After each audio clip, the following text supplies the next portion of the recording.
The second Fluttershy stepped into the water, blessed cool relief shot through her, lifting the oppressive, scorching heat from her legs and back, tail and mane, and finally her face.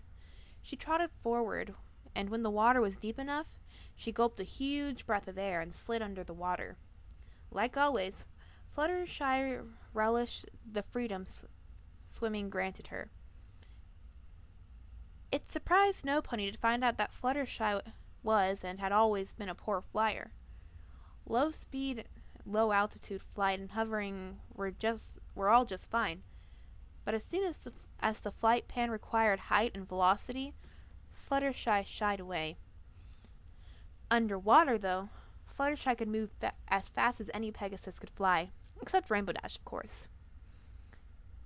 She'd long ago perfected the exact combination of twisting her body, kicking her legs, and undulating her wings for maximum speed and maneuverability. Underwater, Fluttershy's only limitation was lung capacity. Sometimes her friends joked that Fluttershy's special talent and cutie mark should have been water-related. Fluttershy blushed and shook her head whenever any pony said that. Swimming was fun, but her passion would always be caring for her animal friends. Still, going for a long swim was Fluttershy's favorite way to relax. Underwater, she could let go of most of her troubles and truly relax. And today, it allowed her to forget her brigand tiger fears. Deep underwater, Fluttershy smiled, a large and more natural smile than any of her friends, or even her animal companions, tended to see. She opened her eyes, which led to a frown, which led to a realization that how little air she had left and how deep she had gotten. This lake was unusually murky today. Fluttershy struggled upwards and breached the shimmering silver surface of the water. She gasped and panted for several minutes, banishing the little black dots that had swarmed her vision. She looked around for the pony that should have been splashing and playing in the lake, but saw no pony. She'd surfaced only 10 or 11 body lengths away from the shore. Twilight, Rarity, Applejack, Rainbow Dash, and Pinkie Pie. None of them were in the water, or even on the beach. The sun was gone, hidden by a thick layer of gray clouds. The wind was picking up while she was under. The normally placid lake was suddenly rolling, almost like an ocean. Not that Fluttershy had ever been in an ocean, but she'd seen pictures of the waves, and that was exactly what was lashing at the beach now. Maybe it's a prank, Fluttershy thought. Maybe they finally thought I'm tough enough and needed to handle me. Maybe they thought I was tough enough to handle being pranked. I wish they'd chosen a less lonely prank to pull. Good one, girls? She called out, treading the water. Nobody responded to her calls, and her voice sounded unusually thick and muffled. Abruptly, Fluttershy noticed that even though she could see evidence of the wind and waves, she couldn't hear it whistling past, or feel it chilling her body. That's weird, she thought. Out loud she yelled her friends' names. Oh, Twilight, Rarity, what's going on? As she continued to call out for her friends, Fluttershy started feeling cold, hard droplets of rain hitting her muzzle. At least she could hear those. Soon the rain intensified from sprinkles to a full-on downpour. Fluttershy decided it was probably a good time to get out. She needed to get herself dressed, and the dress Rarity made for her out of the rain. She ducked under the water for extra speed and pumped hard for the shore. Even though the rain had spoiled her swim, Fluttershy was thankful for the chance to spend time in the lake.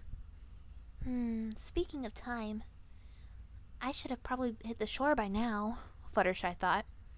Her head pierced the surface, and she hoofed the water, and the wet mane out of her eyes. The shore was exactly as far away as it had been before. Then the waves had been in gentle rolls. At a more pleasant time, she could have floated on her back and dozed off. Now she could see breakers forming as the waves neared the beach. Fluttershy shook her head. They must have been swimming into the riptide, she said, not realizing her inner monologue had decided to come out for a swim as well. Grating her teeth, Fluttershy started pony paddling towards the shore.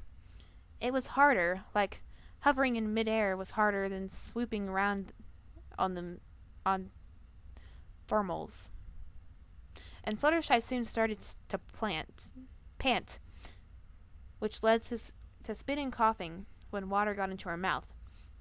Usually, water from the lake tasted sweet and fresh, but today it tasted sour, brackish, and salty, almost like bog water.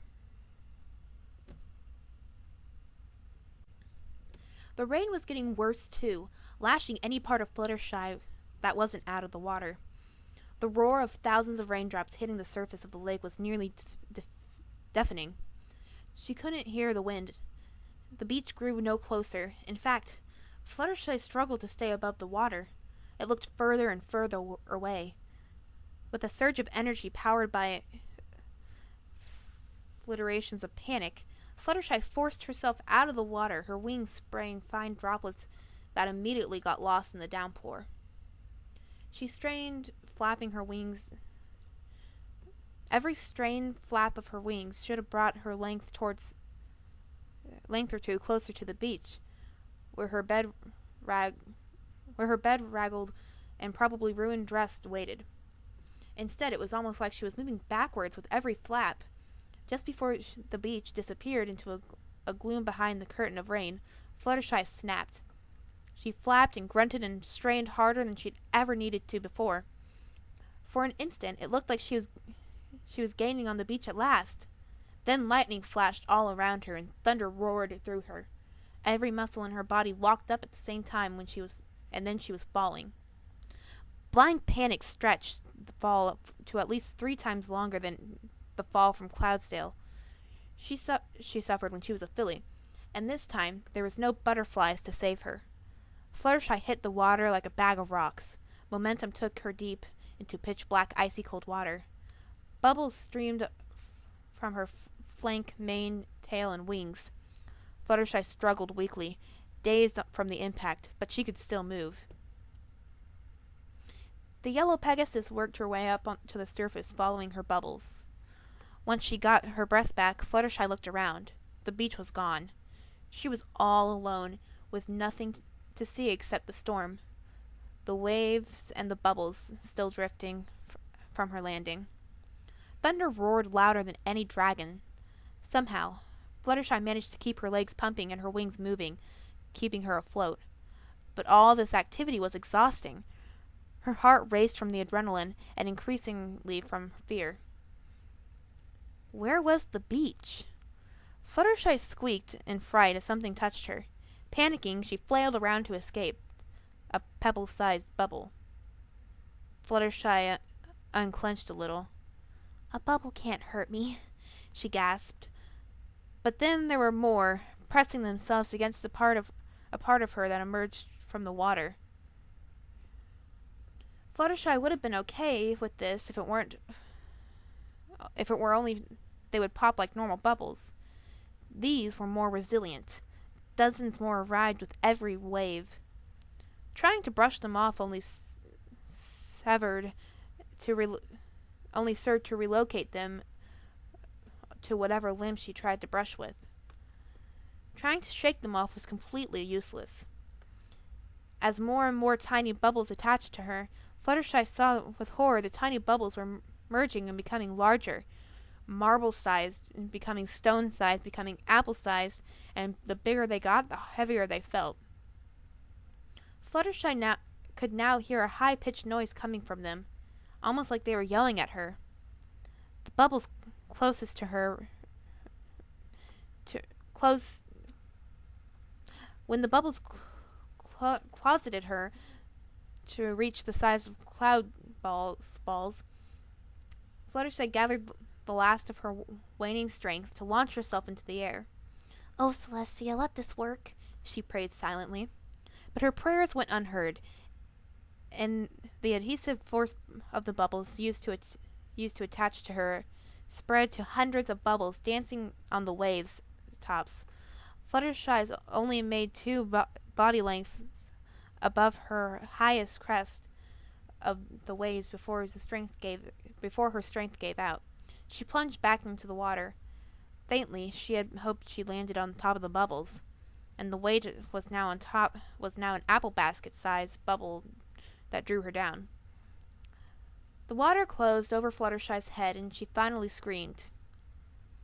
Any hopes Fluttershy had that this was all a horrible nightmare were dashed after screaming when the icy water inflamed her muzzle. Usually, all her nightmares ended with a scream. She could see tiny ponies in the bubbles now, Fluttershy realized distractedly. Here was Fluttershy's father, a proud Pegasus stallion, sneering at his animal-loving weakling of a daughter. There were 3 of the bully colts from flight school, always mocking her weak wings and poor skills. Above her was Rainbow Dash, toppling over backwards, exasperated when Fluttershy's quiet cheers. Rarity shook her head in disappointment, while her bubble mate Photo Finish raged at Fluttershy to give up on her modeling career. There was a frog, crushed at the bottom of the Hydra's footprint. Fluttershy's own enraged face roared obscenities and cruel threats and begged for love. Pinkie Pie shouted at her to cheer up. Twilight lectured her endlessly on personal assertiveness.